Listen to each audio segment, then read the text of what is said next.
Hello, everyone. You are not going to believe this. My iPhone camera was working 10 minutes ago. I went downstairs, got a drink, came back upstairs. It isn't working at all. Again, I don't understand. But if you can't see my face, that's okay. The most important thing is that the audio is good this time. Well, I mean, I'd like to be able to talk to you as well as talk at you, but if one had to go, the one that looks at me is the one to go.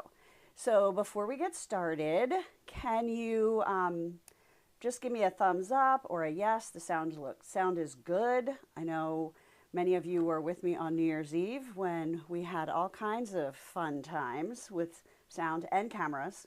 But like I said, I had fixed the camera. It worked 10 minutes ago. But not right now. But I'm here. You'll see me. All right. Okay, good. I'm glad the audio is perfect. I did get a new microphone. I did some research. I now have the cord going down my back, so it's not going to ever touch like what I'm moving around. So hopefully the audio will stay perfect. And one day I will figure out how to get that iPhone to work properly. So anyway, I'm really excited. Today, I don't know if you realize this, but it is 1 month from Valentine's Day. 1 month.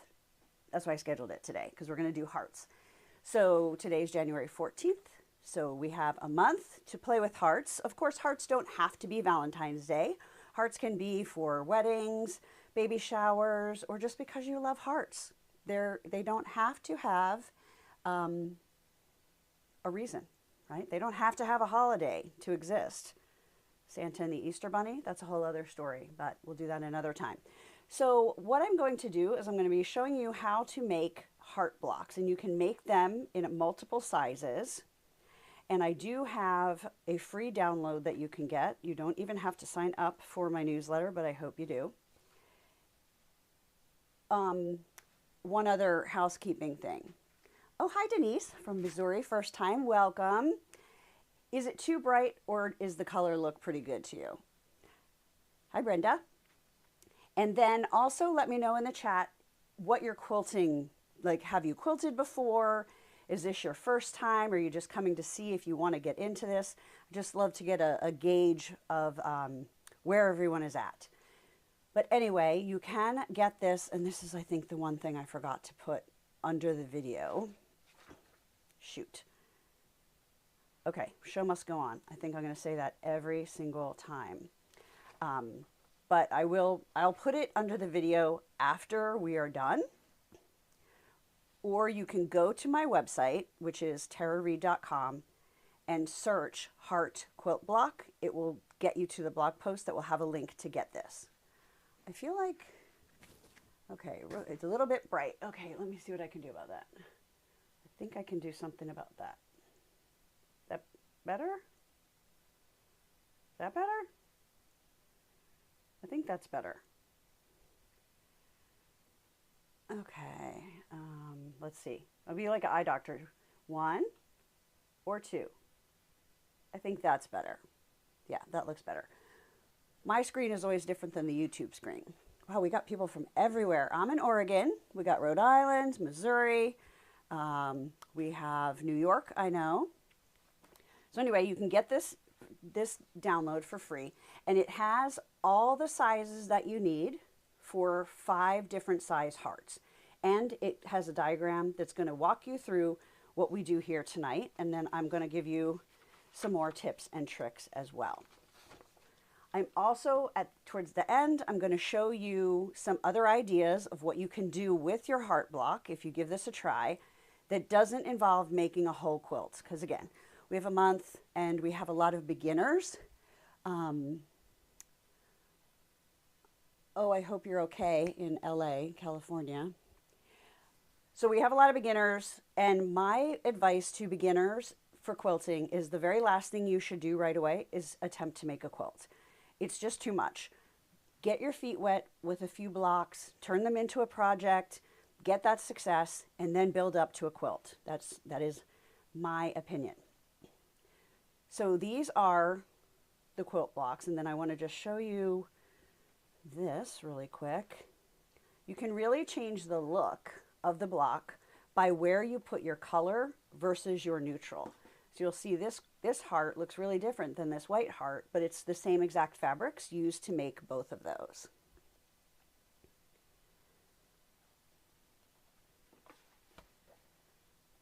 All right.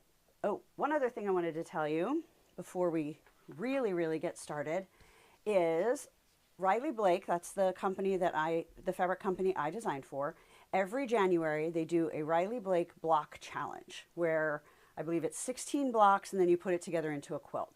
So this just started today. This is the very first block designed by Lori Holt. I'm using my honeybees and sunflowers please for each block. There's a new block that comes out every Tuesday. It's free. You can get the pattern for free. It's a little more complicated than the heart, which I moved. But anyway, if you want to just try a bunch of different things, you can check that out. I do have a link to it on my Instagram and also my Facebook page, or you can go to the Riley Blake Facebook page or Instagram or their website and get information about that. So that'd be fun if some people sewed along with me. All right, let's see. Now, I wanted to show you a little organization thing that I did. So these are boxes from bench pillows that Riley Blake, they have, if you ever buy one of their kits, their boxes are the best. They're like magnetic. And I use them to store my scraps by color. So I just use it for my solid colors, and then I just write on the bottom. So sometimes people are like, how on earth am I going to store this stuff? And I didn't want to throw these great boxes away. So I am putting them to good use. So I went to the boxes to figure out what colors and we were going to be doing here today. So that was the first thing I wanted to just show you. Now the next thing I want to show you, and this is really important, especially if you are new to quilting. This is fabric that it's just been ironed. Okay, see how jiggly that is? This is the same fabric and it's been starched. And see how it just has a lot more body to it? It's a little more paper-like. It's not as flimsy. You want to starch your fabric, and you want to starch your fabric before you cut it into the pieces for your block. Because sometimes when you starch it and then you iron it, the shape shifts a little bit. Some things, depending on what you use. I usually just use this, which is very inexpensive and I can grab at Walmart, which is really close. This is a starch, which is made out of some kind of vegetable product. So if you live in an area that gets lots of, I can't even remember what they told me, silver bugs. Anyway, if you use this kind of starch and then put things away for a while, bugs might come at it because it is made out of a vegetable product. Or you can just wash things before you put them away. This is another really easy to find one. It's called Best Press. It is a starch and sizing alternative. So there's nothing bugs are going to like in here. It will give you the same results of firming up your fabric so that you're going to get crisper lines, and it's going to be a lot easier to sew together and keep those seams nice and straight. They have a bunch of different scents. Lavender, I would say, is the easiest to find. Like I think they have this at Joann. They have lots of different scents. This one's kind of a more chemically scent to it. This, I can tell you, this honestly made me a little bit tired when I used a lot of it. It got really lavendery. In Silverfish, that sounds right. Where do you live, Leslie? Somewhere that you know about silverfish. Okay. Oh, Marina, you are so sweet. Okay, yes. Join my membership. I'll show you this really quick too. We will get to the heart in a second, I promise. So Marina is one of my first members from my new membership program, Sew with Tara Reid, and you can find it at sewwithtarareid.com. If you look at the link below this video, there's a link to try it for $1. And we did this on Saturday. So I taught them how to do round pot holders, which involved learning how to do bias binding. Took us a little while, but we had fun. We also we did fussy cutting so that we controlled exactly where different pieces of fabric went. And we do a members only live event that's a little more complicated than what I do here open on YouTube. But anyway, it's fun. And then there's tons and tons of projects, 0 ads in there too. Oh, hi, Leslie. Yay, Dallas, and a new member. Thank you. Okay, so that is what I wanted to tell you about starch. You're going to have a lot more success if you do it. And when you're using it, you're going to really just coat it and let it sit for a minute, because you want that moisture to, I'm plugging my iron in. You want that moisture to get into the fibers, and then you want to use a dry iron and just go over it to dry the starch or the best press or whatever you decide to use. You don't want to use steam because the goal is to dry what's there, not add more moisture. Those are my 2 biggest beginner quilting tips. Okay, this is another tip. Quilter's clapper, tailor's clapper. The difference is just the length. This is an unfinished piece of wood, and you will see me use it today. It helps to really flatten your seams, absorb the heat from the fabric so you don't burn your fingers, and get everything nice and precise. Because a lot of the tutorials that I do, you know, like we're doing key fobs, or we are doing, I don't know, sunglass cases. You have a little leeway on how that works as far as your seam allowances. When you do quilting, you really have no leeway. You have to be very, very precise when you are quilting. So the tools that you have and how well you're measuring and doing all that really, really matters. Now, also in quilting, most quilt blocks will have letters on them, right? So you're going to cut 2 of piece A, 4C, and 2B. Some of these, like the block from the Riley Blake Block Challenge, I think this went up to G. A lot of different pieces going on in here. So you do need to find a way that you like to label them. I've done it 2 different ways because I've cut pieces. I'll just lift this up. I've cut pieces for 2 different heart blocks in 2 different sizes. So this, I just took scrap of fabric, wrote the letters on it, plopped them right on the pile. Easy. You can use pieces of paper, you can use Post-it notes, you can pin that on there. This is my favorite. I printed out little stickers, and I did A through Z on fabric clips because then I can reuse them. I keep them in a cute little container. There is a link below this video to another video where I show you 4 different ways to label your fabrics. And in that video, I say to use a Sharpie on this, which I did. And then the first time I tried to use it, I felt old and blind because I could barely see it. So then I changed to these stickers. And if you are in my membership, you can find these stickers that you can print onto sticker paper, either with a regular printer or you can print and cut with your Cricut. They're in the printables section. So you want to make sure you're keeping track. Then also you need a ruler. I love this one because it has a 1/4 inch already marked. So this blue line all the way around is exactly a 1/4 inch, very handy.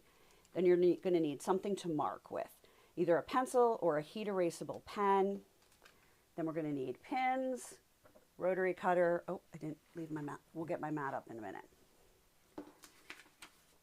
So let's get to the block. Oh, somebody's having a grandbaby in August. Do you know if it's a girl or a boy, Denise? That's so exciting. I've been making lots of stuff for my niece's baby. He was born, when was he born? He'll be 2 in March. So much fun.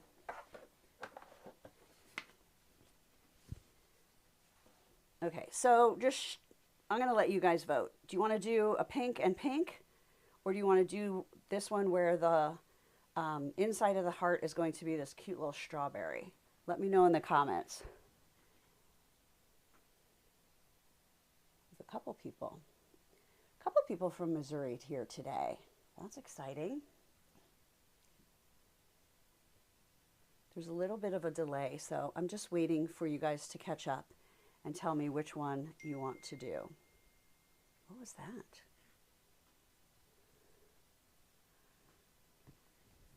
Okay.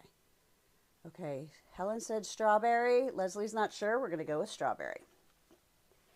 All right. So the way you make, oh, sorry, that, I don't know. Can you guys hear that ding? My sister's texting me. The one time I forget to tell her, I'm going on YouTube Live. I'll talk to you later. She starts texting me. I'll forgive her though. She's the best. So the way we're going to make this heart is we are going to, we're going to make it in 2 halves. Where's my, so if you can see, there's a seam straight down the center. So we're going to sew one side and then the other side. And it's the same technique for each side. We're just going to reverse them. I'm going to leave that right there so you can see our goal as we're working. So these are going to be the heart. These 2 are going to become these bottom corners down here. And then you cut 4 of these, and they're going to make these top corners like that. Then once we get the shapes, we're going to sew them together and it's going to be good to go. Now what this block uses, it is called a stitch and flip technique. Okay, Maria knows what I'm talking about. Her phone rings only when she's on conference calls, yes. I did warn my husband. I said, I have a YouTube. Don't come in hot. That's what I say, because sometimes he comes in yelling and he's like, hello, hello. Oh, by the way, you can vote on this. He told me this morning that he might need to make a cameo and come say hello to everybody because I told him I'd talk about him on these lives. But he can't because my phone's not working. Maybe next time. Okay, so this is how it works. So it's called a stitch and flip. We're going to stitch like this. We're going to cut off this top corner, and then we're going to flip that and press it. It's so easy. So the first thing we need to do in order to do that, I did it on these, is we need to draw, I hope you can see that. You need to draw a diagonal line on all 4 of these little C pieces and these B pieces. And because these are solids, I don't have to think about what direction I'm doing it. So if you're just starting out, I highly recommend you use non-directional fabric and you use solids or just kind of a tossed print. Or do something like we're doing here. It's really easy to know which direction these strawberries need to be, although they're tossed, so it doesn't matter. I decided you only needed to watch me draw 2 lines, so I pre-drew on the little C blocks. Okay. Now, we're going to use this design board. I don't know if you saw, but the other day, Sunday maybe? I have no idea what day it is. Well, I do. It's Tuesday because we're all here. I posted a video about how to make these design boards. They're awesome. I think Lori Holt invented them. Riley Blake does sell them in a couple different sizes, and I have a hard time finding them. So I have a few of those, and then I make my own. So I did show you how to do it. It's basically foam core with batting glued to it, and then fabric glued around the outside. But what I love about it is everything will stick to the batting, kind of like a felt board. See, it's not falling off. And it helps you keep everything organized as you are sewing. So we want to make sure that when we sew these big B blocks on, that they're going in the opposite direction so that they become the point at the bottom. If we did this, we would be grabbing our seam ripper.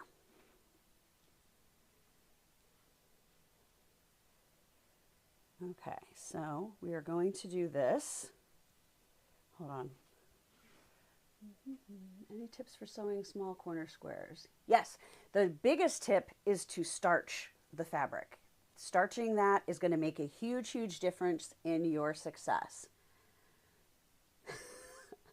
Yes, I might bring him up and I'll take this camera down so you can meet Mr. Tara, because I love that. That's fun. He'll be so happy to be Mr. Tara. So what I'm doing is I'm making sure, you can't really see the edge, I'm lining up the B block with the strawberry block, which is the A block, perfectly on the bottom and on the sides. And then I'm going to put a pin kind of far off from that line so that I don't have to take it out while I am sewing.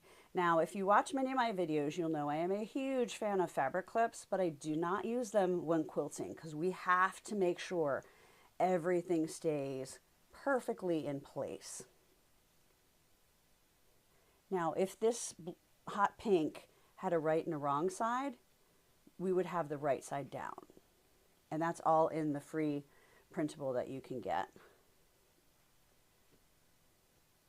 Okay. So pin those. Now, just for time's sake, I'm going to pin these, and then we'll just go sew everything. So again, this is why we want to have it down on a table when you're putting this together, or on one of these design boards, because now I'm just going to be able to lift this up and carry it to my sewing machine. But we need to make sure that all these lines are in the correct direction to give us these. So you're just kind of making sure the lines are the same direction as the seam. You don't want, that would like be sewing to nowhere. I guess these top ones are a little bit easier to get right than these. That's where you can get a little bit more messed up.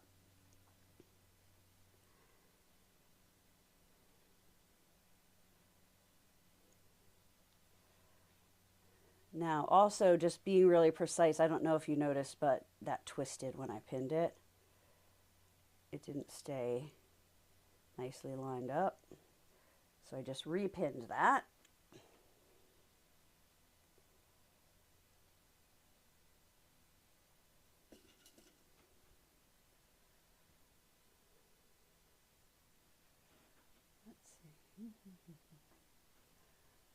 Oh, I'm the second quilter to say what? Starch? Yes, it is. It is a game changer. I hear Mr. Tara clomping around downstairs.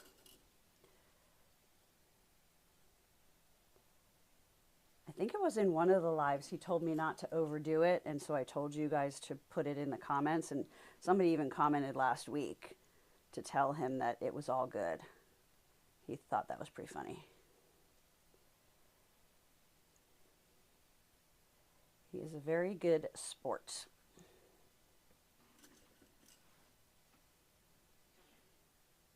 Oops.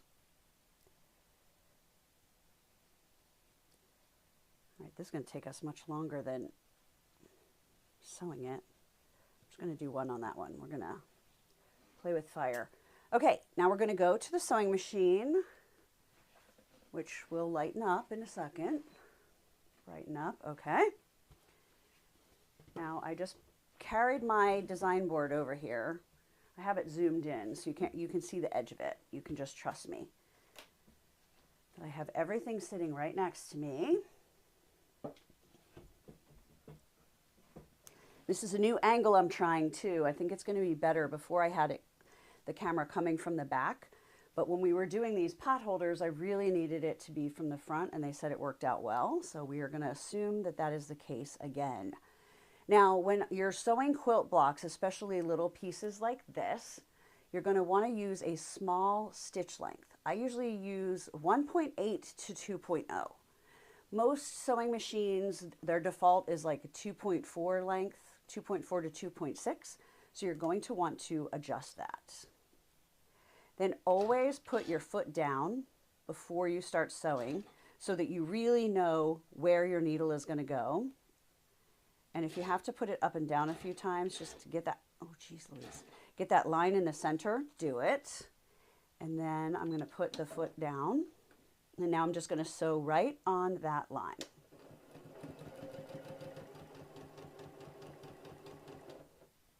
Now I'm not going to cut my thread. I'm going to daisy chain just to be a little bit more efficient. So if you have blocks, like if you have squares, that's a little easier to figure out. But if you have blocks like this, just turn them so that they're parallel to each other and then start. Because it would be harder to do, well, I guess you could do it from that side too, but. Okay, any of them work. See, now I'm just making a crazy, I'm sounding like a crazy person. Okay, we'll do this long one now. And when you put it down, also just double check that it's lined up really well and didn't move when you are moving it from your workspace to your sewing machine.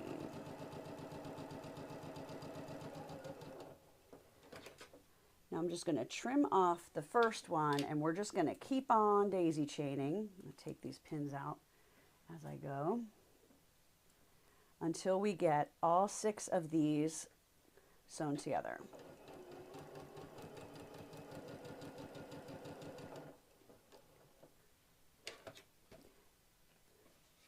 And I can't really see the comments well. Let me look. Pins versus clips. Oh, pins versus clips, not the starch. Yes, I love pins, but not for this. Or clips. I love clips. And clips never stab me. Now see how, I don't know if you can see this, but it's a little bit twisted. So I'm just going to take that pin out now. And I'm going to get that lined up really well, because a little twist can really mess up a block like this, or any block, honestly. Quilting isn't super hard, but you need to be precise.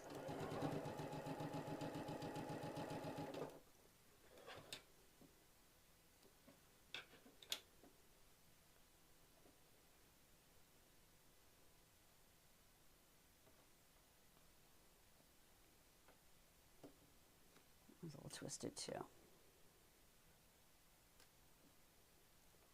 All right, I love these little strawberries. So those strawberries, those are by Bev McCullough. She's another designer for Riley Blake and a very talented quilter and quilt pattern writer. Her website is Flamingo Toes. You might know her as Flamingo Toes. And this is from one of the collections that Riley Blake does called Hush Hush, and it is a low volume print. I don't know if you've ever heard of that. I had not heard of it until they asked me to design one. Like, we're doing low volume prints. And I was like, cool, yeah, let's do it. And then I Googled what that meant, because I didn't want to look dumb. And then I did call and say, okay, I want to make sure I know what we're talking about. But a low volume print basically means, did I get everything? Yeah, I did. It basically means it's subtle difference. There's like not a lot going on, and it's usually very soft colors. So you can use a low volume print in place of a solid, or in place of, in place of a white. It's often done. And I like it. They do these collections, and they do, I think the next one's like 27 prints, and they're having 27 different designers do them. So that's kind of fun. I love how inclusive they are and how they like to get us involved in different things. All right, I'm going to zoom in. See this a little bit closer. So we have them all stitched on, and now I'm going to grab that 1/4 inch ruler. You don't have to have all these little rulers. You have to have at least one acrylic ruler, a self-healing mat, and a good rotary cutter. This is my new rotary cutter, so I'm a good rule model, and I don't cut myself. You can't leave it open where you can touch the blade. When you squeeze, it opens. When you release, it stops. I had people very concerned about me. So if you could only have one ruler, get a big one. Now that I zoomed in, you can't see it. It's 24.5 inches long. You can always cut shorter things with the long ruler, but you can't really cut long things well with a short ruler. Then as you go, you can get all the fun shapes. You can get, I would get smaller rectangles next, and then I would invest in squares next. And then, this is honestly one of my favorites. So what I'm doing is I'm lining up the inside edge of the blue on my stitch line, and then I'm cutting off the corner. So that is a 1/4 inch from my stitching. I'm going to do that on all 6, and make sure you cut the correct size. Always like put it down and look and go, okay, yeah, that's right. Because it would be really bad to cut over here, because then you would just start over. But if it happens, it happens. I'm going to keep those for something else. They're pretty nice and big.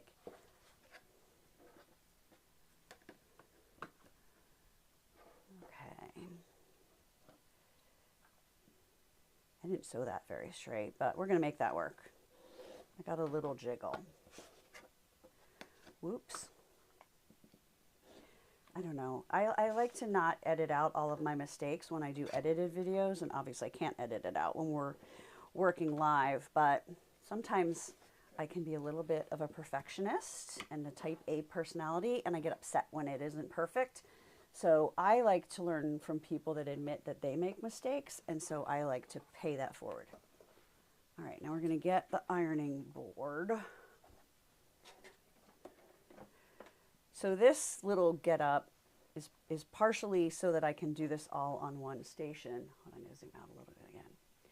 So I have a board, it's like plywood with insulated, like the Insulbright, and then fabric, but it kind of clashes with most of what I do. And I wanted to use a wool mat. If you're not familiar with wool mats, what it is wool. Hold on, let me move this. This thing is hot, even though it's on that silicone. I don't want to put it on my desk. So it's about an inch, half an inch thick, and it's just kind of compressed wool. And what it does is when you iron, it heats up a little bit, so then you're heating from both sides of the fabric. The first thing we're going to do is we're going to set our seam. And I'm going to tell you, the first time I heard about this, I rolled my eyes. I was like, seriously? We have to iron and press on a seam before we flip it? It's thread. Really, how much of a difference can that make? But if you really look at your sewing, you'll notice those threads, they do go up a teeny, teeny, teeny bit, right? And that can make a difference with quilting. Let me just peek. Let's see. Yes, done is better than perfect. Okay, good. I like to show you how I correct mistakes. And then the other one,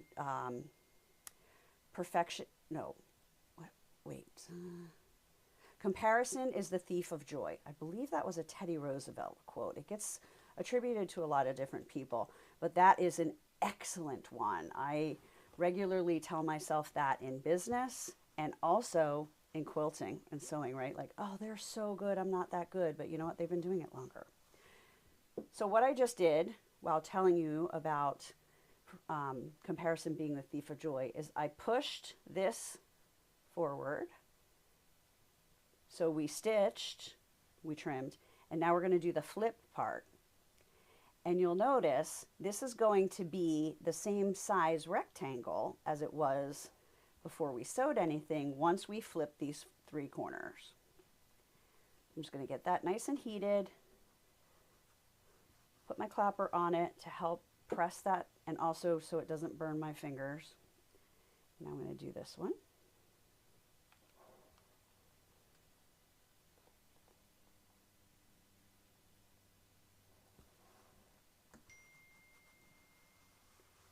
Oh, now my bestie's texting me. Didn't tell her either. Can you hear those dings? I hope you can't hear them. So there's one half. Now I just need to do the same thing on the other side. So we're going to set the seam. Get any itty bitty bits of air out of there. And then we're going to do the flip part.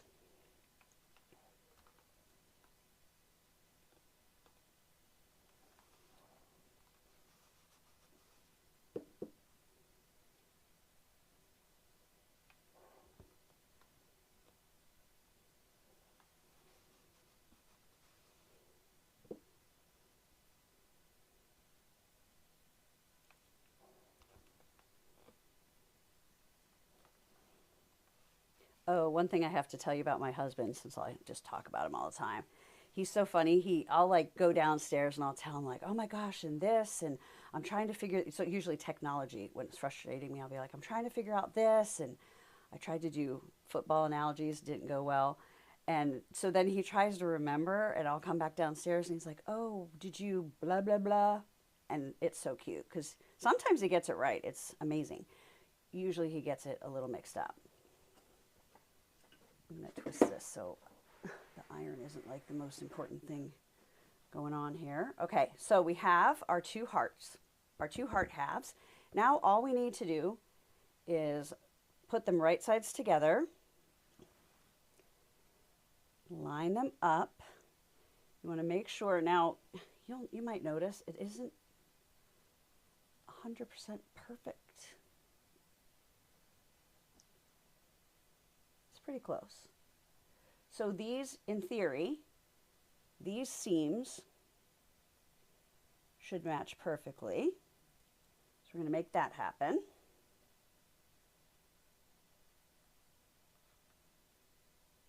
Pin that. And then this should be flat, and these seams in our perfect little quilty world should match. Yeah, they're pretty good. Pin those together.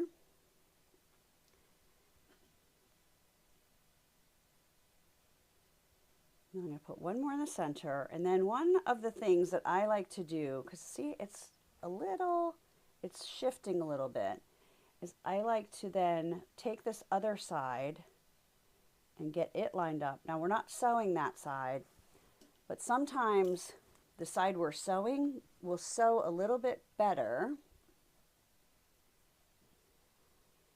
if you pin this just to hold it. So that's just to hold things. Marina wants to know. Yes, the dimensions are on this. You basically get dimensions on a chart. Because you're just cutting squares and rectangles, this is going to show you. Oh, before we sew that together, let me explain something else that can be confusing when you're new. There is a finished block size and there is unfinished block size. Some people tell you both. Some people only tell you one or the other. So it's really important to understand what that means.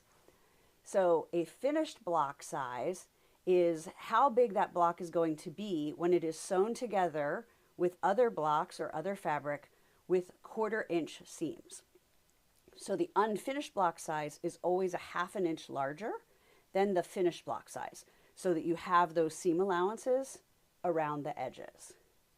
And then you're going to cut the fabrics in these specific sizes based on the finished block size you want, or yeah, usually you work from finished, like, oh, I want something that's about this size, or I'm working with other 12-inch squares, so I want to do that size. These are the sizes I need to cut, and then it all goes together the same way, no matter how big or small you're working with. Hopefully that makes sense. So now we're going to go back to the sewing machine, and I'm going to sew the inside of the heart. So this seam with a 1/4 inch seam. And the other thing I didn't talk about is 1/4 inch seams versus scant 1/4 inch seams. And Marina, I will get back to you about the fabric. So, okay, making sure I have my sewing machine showing. So I am using a 1/4 inch presser foot. So in theory, when my fabric is right at the edge, put that down. So when my fabric is lined up with the edge here, it is going to be a 1/4 inch seam. But sometimes, depending on like where your needle is, it might be slightly off. So let me just show you. This is just a really quick primer in 1/4 inch versus scant 1/4 inch. And it's basically, the difference is the width of a thread. And I do have a link to a video that shows you how to do it and how to figure out where your scant 1/4 inch is on your machine. It can be the difference between your block being the correct size or being slightly small. So I'm just going to sew a little bit. And what I'm looking for, because I know my foot, is I'm looking for that fabric to be just under the edge. So you can't see it right with the edge. It's like just teeny bit shy of that edge. I'm going to go over a place that's solid. Then I'm going to get my ruler and I'm going to check it.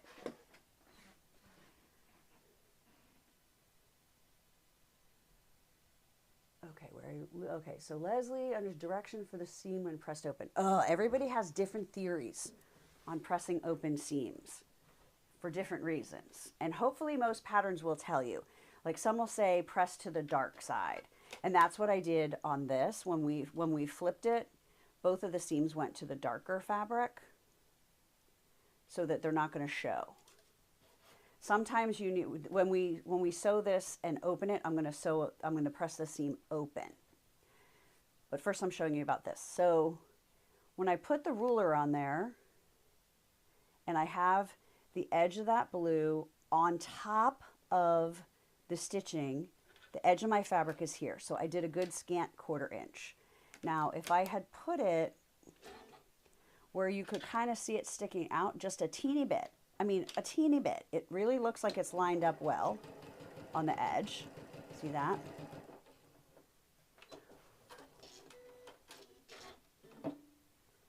It is going to be over a little bit more than that one. And so when I line this up where this ruler is on the very edge of the fabric, you'll notice, hopefully you can see it, that the stitching is beyond the blue. So it's literally, the difference is the width of your thread.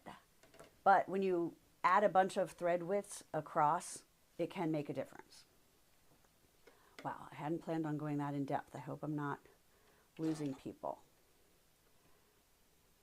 Just do what works. All right, I'm still using a small stitch length. The other thing, especially when you're new, and I mean, I'm not super new, but I still do this, I always stop before I take a pin out. Because when I try and be all cool and like, oh, I'm gonna work faster, and I try and take the pin out while I'm sewing, I inevitably move my hand and I end up with not straight lines. So just go slowly so you're really watching your seam allowance. You could also add tape to your sewing machine, like use a washi tape. If you're a scrapbooker or into the planning world, you'll know what that is. It's a very low tack tape that isn't going to leave residue on your sewing machine, but you could use it to, you know, just kind of have a line that goes further so you have a lot more guidance. All right, so that is sewn together. Come back here, that pin out.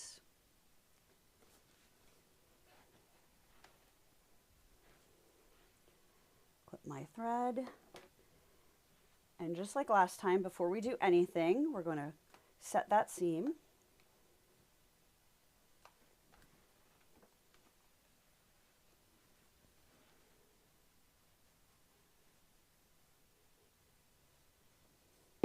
Ah, you're welcome. Yes. Some stuff, I can't remember what I had done something in a video and somebody left a comment and said, oh, okay, you're telling me like the tribal secrets no one wants to talk about. I was like, yes, I'm happy to share any of the tribal secrets. It's kind of like until you learn the lingo and learn the different things, you know, how are you supposed to know? So anytime you start a new hobby, it's going to be something different. Now this time I'm going to press this seam open, which is what I did here, because that is going to lay flatter, especially because we have like 4 pieces of fabric coming in here. I'm trying to enunciate better. I think my dad is speaking to me from the beyond and telling me, stop dropping your G's. It has been so on my mind the past few days, it's weird. So when I press seams open, I always kind of open them and press them with my fingers before using my iron. Now, here's another tribal secret. Do you know the difference? Do you know there is a difference between ironing and pressing? I always thought they were just 2 words that were completely interchangeable, but they are not. And when you're quilting, you want to press. And press means you press down, and then you lift your iron, you move, and you press down. When you're ironing clothes, you do this. You go back and forth, never lifting. I could do that on the front if I wanted to, because it's not going to pull anything. But often when you have a bunch of seams going on, if you move it like that, it'll fold this one, or it'll do something weird. So with quilting and a lot of sewing, really, you want to press. So just like lift, press, lift, press, lift, press. And there we have our heart. Now when the heart goes into a project, it's going to be a 1/4 inch smaller all the way around. Let me think for a second and make sure I told you everything I wanted to tell you about the heart before I tell you about projects. Let me peek at comments. So Teresa wants to know where we get the free thing, and I didn't write it. I didn't copy it. Okay, give me 1 second. I'm going to get it for you right now.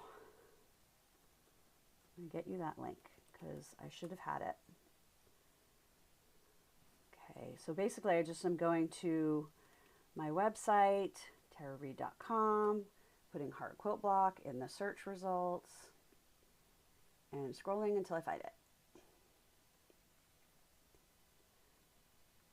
Okay, copy. I'm going to put that link in the chat, and then I will add it to the description of this video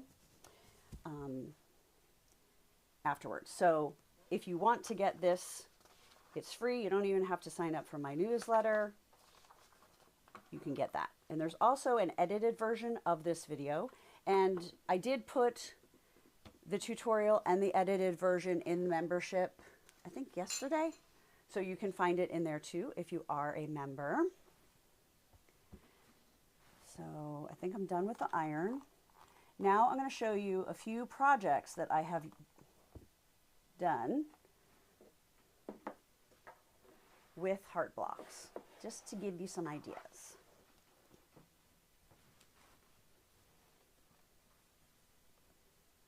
So the first one was I made a mug rug. So I believe this is a 6-inch finished block. Let's measure it. Yeah, so once you get rid of that seam allowance. So this was 6-inch finished when it's sewn in. So it was 6.5 inches when it was just a block waiting for a project. And then I just added, what did I add? A little over 3 inches to the one side. So if you're not familiar with mug rugs, they're basically rectangular coasters, and they call them mug rugs because it's the shape of a rug. They're very popular. And there is a video also of how to make this. I think I did put that link underneath in the description. I put a lot of links in the description because I tried to remember what I was going to show you. So that's one idea. I love this idea. There's also a video and the link is below. I took the 4-inch block and I turned it into a drawstring bag. So look how cute. So I used the fabric from the heart as the lining, so it's fully lined, and it's a little fancy because instead of doing a fold over drawstring where you don't, you make the channel out of the actual fabric, this is just a separate piece of fabric sewn on there that the ribbon goes through. So that was fun. And then I did it in the opposite. So again, you can see it's the same exact size heart, it's the same fabrics, but totally different looks based on which one you use for the heart and which one you use for the outside. Okay. Oh, Helen wants to know if we're doing a shamrock for St. Patrick's Day. I hope so. I have to figure out how to do it. I haven't done a shamrock before. Or my other idea, when I couldn't get to sleep last night, I was thinking maybe we would do a mug rug with a leprechaun on it. I don't know, maybe a shamrock. That might be easier. What else did I do with this? You could also use the bigger ones.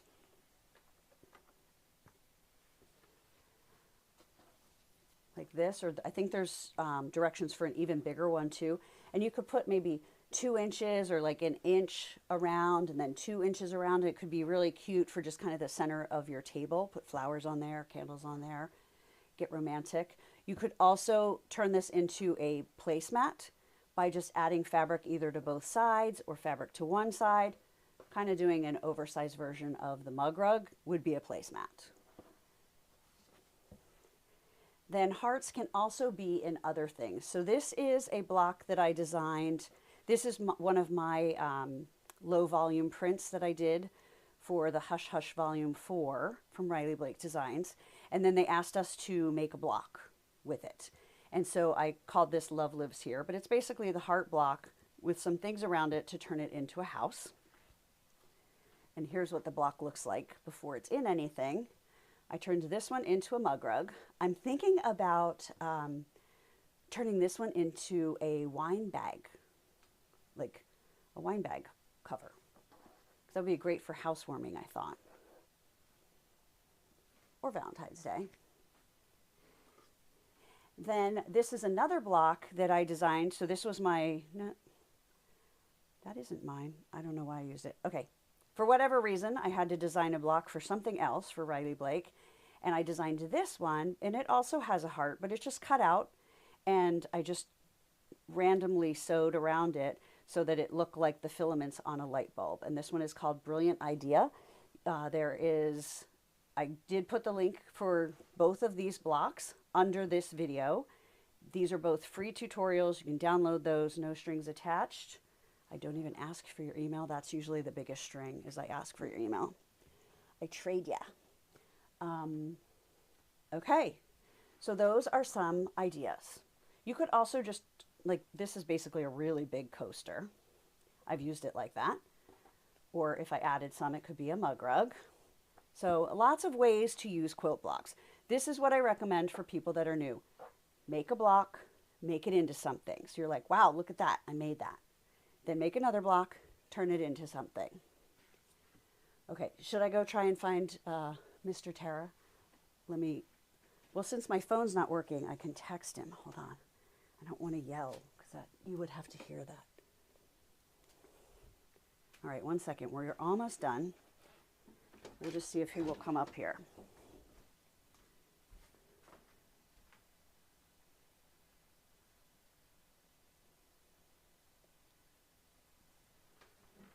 Greg.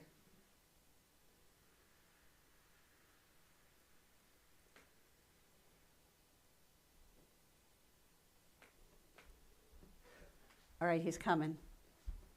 They want to meet Mr. Tara. Oh, okay.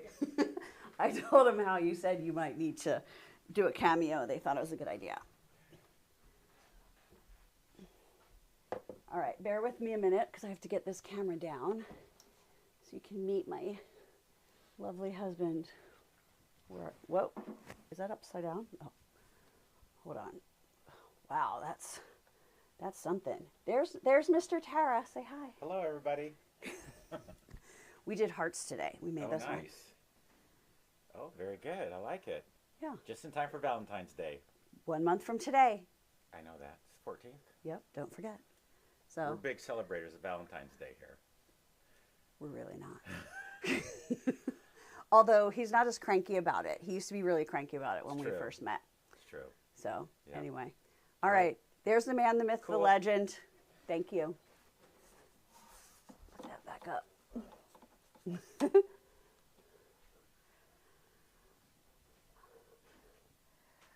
All right.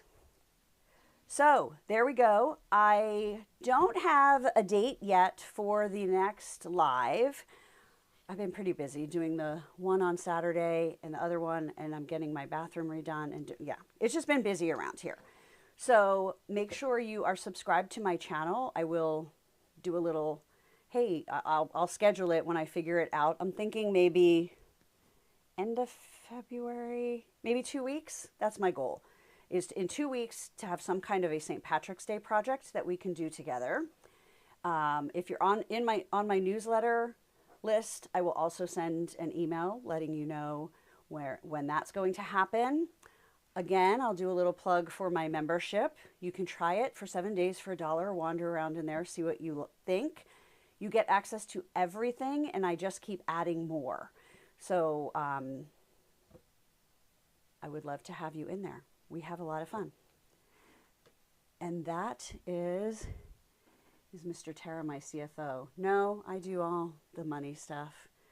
He's not even the family CFO. He is my biggest supporter, though. It used to be my son, but he then, got old, moved away, and lives in London. So he's not my biggest supporter. He's still a big supporter, but Craig is my biggest supporter. He's awesome. He keeps me grounded. you know, us creatives, sometimes we get a little nutty. So anyway, that is it for today. If you guys make any of these and post them on social media, like if you make something that, you know, is one of either this or another project and post it on Instagram or even Facebook, tag me so I can see what you're making. It's very fun. All right, I'm going to sign off. Everybody have a great evening. Thank you so much for joining me. We will figure out what the heck is wrong with my iPhone one of these days, because again, it worked 10 minutes before I started this, but I am, oh yeah, the Heart Block would be a great hot pad. So to do it as a hot pad, I would just recommend getting some of this Insulbright. It is a batting that has, like, it's silver. It has like metallic on it. And so what it does is it throws heat or cold back in the direction it came from. So if you're using this for a hot pad, you want it away from your hand. Let me find that. So like for this pot holder, you would want the silver part facing this way so that when you're touching something hot, the heat's going back at it. If you wanted to use this for a lunchbox or something where you're keeping something cool, you would want it coming towards whatever is cool.